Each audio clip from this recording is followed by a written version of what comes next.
Sasa maandamano ambayo ningetaka waandamane katiba na kisheria ni waandamane a peaceful demonstration. Na wasiandamane mambo ya one time mama hiyo sio maandamano.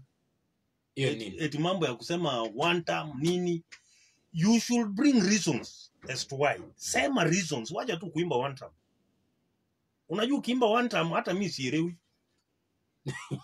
Ukisema tu one time na uniambie huyu unataka aende one time kwa nini? Then I can't understand what you are saying. Alafu kitu kingine hiyo ambao unasema eti mambo ya state house. Na hapo awali hata kabla tuanze nimekuambia Raila ameandamana for hii alisimama 6th ilikuwa iwe 5th president. How many years are those? Very many years. Very many years. Yes. Lakini ashawahi touch parliament? No. Kwani unafikiria yeye hana ile umati ambaye inaweza ingia parliament ndani? Hiyo crowd yote. Because yeye anafuata sheria. Unajua na ndio unapata Raila hakuna mahali utamshika.